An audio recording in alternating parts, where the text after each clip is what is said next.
Halo, selamat sore teman-teman. Saya atas nama Melteri Syurutin dengan NIM 2001100123.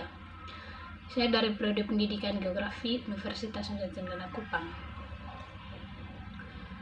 Pada kesempatan ini kita akan belajar tentang dinamika penduduk. Topik yang akan kita bahas adalah masalah akibat dinamika penduduk. Yang pertama yang harus kita kaji adalah pengertian dari dinamika penduduk itu sendiri. Dinamika penduduk adalah perubahan atau pertumbuhan jumlah penduduk dari waktu ke waktu di suatu wilayah yang disebabkan oleh 3 faktor, yaitu kelahiran, kematian, dan perpindahan. Kelahiran atau natalitas adalah pertambahan jumlah anak atau bayi pada suatu periode tertentu. Yang kedua, kematian atau mortalitas. Kematian atau mortalitas adalah pengurangan jumlah penduduk pada periode tertentu yang disebabkan oleh faktor kematian seperti penyakit atau kecelakaan. Yang ketiga, perpindahan atau migran. Migran adalah perpindahan penduduk dari suatu wilayah ke wilayah yang lain dengan tujuan menetap, baik melewati suatu negara ataupun dalam suatu negara. Yang berikut kita masuk pada masalah akibat dinamika penduduk di Indonesia. Seperti yang kita ketahui, Indonesia merupakan negara yang memiliki jumlah penduduk terbesar keempat setelah Amerika Serikat.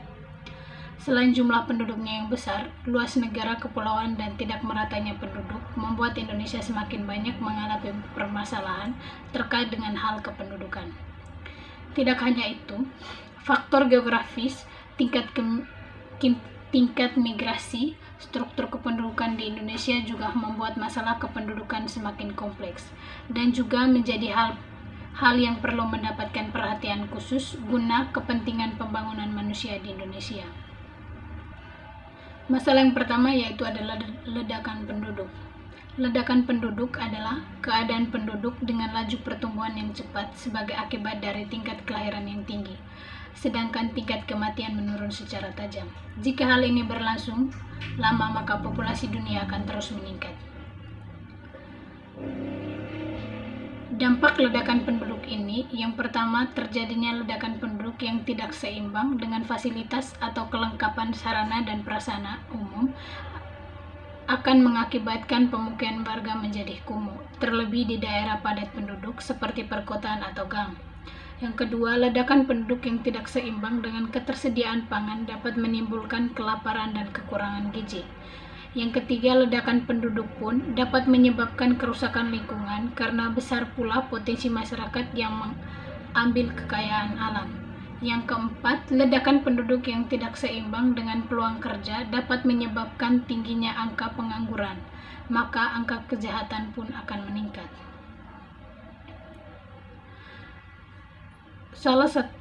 Beberapa cara yang dilakukan pemerintah dalam menangani masalah ini adalah yang pertama, menerapkan program KB atau keluarga berencana melalui program NKKBS.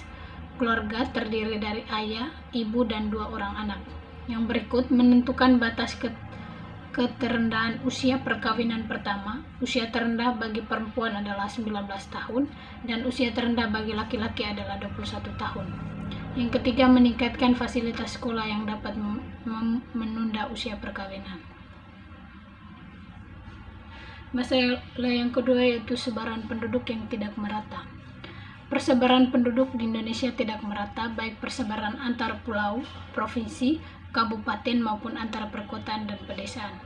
Akibat dari tidak meratanya penduduk, yaitu luas lahan pertanian di Jawa semakin sempit. Lahan bagi petani sebagian dijadikan pemukiman dan industri. Sebaliknya, banyak lahan di luar Jawa belum dimanfaatkan secara optimal karena kurangnya sumber daya manusia. Di Indonesia sendiri terjadi konsentrasi kepadatan penduduk yang berpusat di Pulau Jawa. Hampir lebih dari 50% jumlah penduduk Indonesia mendiami Jawa. Hal ini menjadi masalah apabila pusat pemerintahan, informasi, transportasi, ekonomi, dan berbagai fasilitas hanya berada di suatu wilayah. Penduduk akan berusaha untuk melakukan migrasi dan akhirnya akan berdampak pada permasalahan pemerintahan pembangunan. Faktor-faktor yang menyebabkan terjadinya persebaran penduduk adalah kesuburan tanah. Daerah atau wilayah yang ditempati banyak penduduk karena dapat dijadikan sebagai lahan bercocok tanam dan sebaliknya. Yang kedua, iklim. Wilayah yang beriklim terlalu panas, terlalu dingin, dan terlalu basah biasanya tidak disenangi sebagai tempat tinggal. Yang ketiga, topografi atau bentuk permukaan tanah. Pada umumnya masyarakat banyak bertempat tinggal di daerah datar. Yang keempat, sumber air. Yang kelima, perhubungan antara transportasi. Yang keenam, fasilitas dan juga pusat-pusat ekonomi pemerintahan dan lain-lain. Untuk mengatasi masalah persebaran penduduk yang tidak merata ini, pemerintah melaksanakan beberapa program seperti berikut. Yang pertama, transmigrasi ke wilayah yang jarang penduduknya. Yang kedua, pemerataan lapangan kerja dengan mengembangkan industri di luar Pulau Jawa. Yang ketiga, mengendalikan jumlah penduduk dengan program KB atau keluarga berencana yang penundaan usia menikah.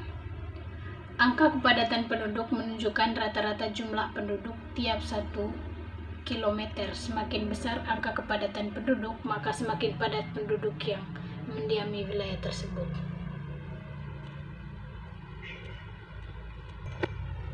Masalah yang berikut adalah besarnya jumlah penduduk.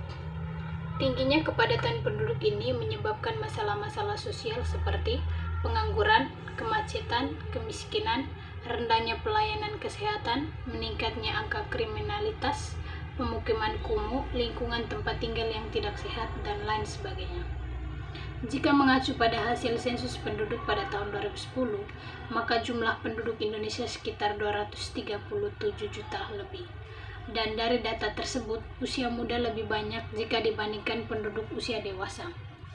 Jika kita membandingkan dengan negara-negara di dunia, maka negara Indonesia merupakan negara peringkat keempat jumlah penduduknya setelah Cina, India, Amerika Serikat. Dengan jumlah penduduk yang besar, berarti kebutuhan akan bahan pangan, tempat tinggal, dan kebutuhan air bersih diperlukan dalam jumlah yang besar pula. Lalu jika kebutuhan tersebut tidak dapat terpenuhi, maka muncullah suatu masalah dalam kependudukan. Selain itu, dengan jumlah penduduk yang besar berarti jumlah lapangan kerja yang diperlukan juga besar. Dan akibatnya terjadi tuntutan besar terhadap pemerintahan dalam pemenuhan kebutuhan hidup penduduk. Masalah yang berikut, tingginya tingkat pengangguran dan kemiskinan. Tingginya jumlah penduduk menyebabkan jumlah lapangan pekerjaan yang diperlukan juga besar. Namun jika kebutuhan lapangan kerjanya tidak sebanding dengan jumlah penduduknya, maka masalah yang timbul ialah tingginya angka pengangguran. Dari tingginya angka pengangguran, maka akan menyebabkan tingginya pula angka kemiskinan. Yang berikut, kualitas sumber daya manusia yang rendah. Rendahnya kualitas sumber daya manusia maka akan berdampak pada tingginya jumlah pengangguran dan akan meningkatnya jumlah angka.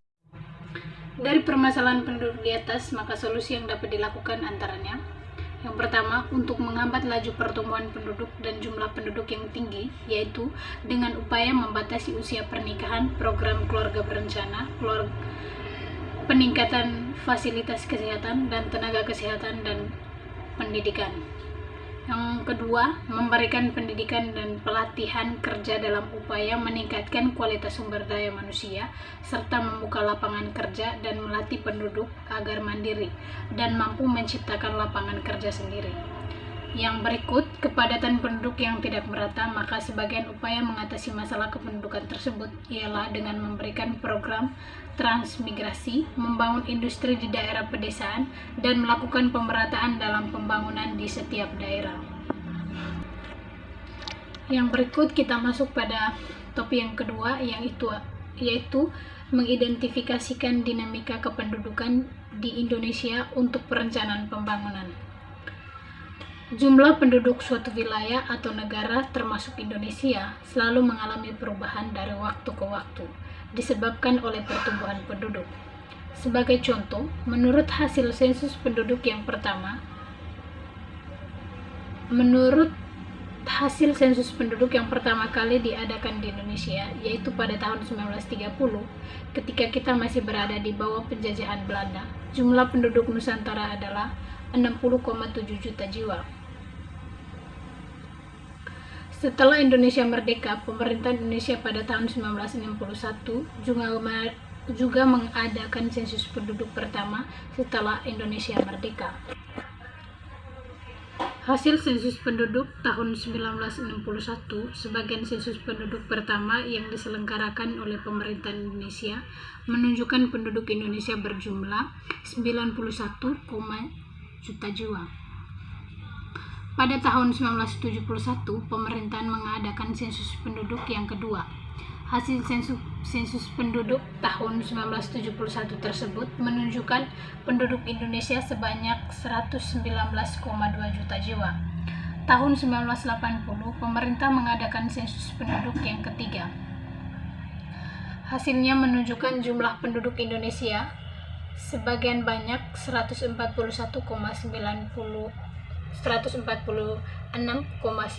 juta jiwa.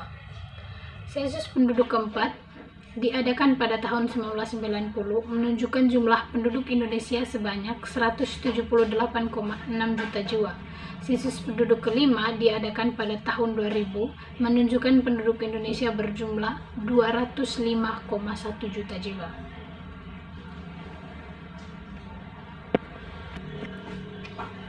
Indonesia juga terdiri atas ribuan pulau beragam budaya, ratusan suku, ratusan bahasa daerah. Hal ini pula yang merupakan keunggulan Indonesia dilihat dari segi kependudukannya pada tahun 2013.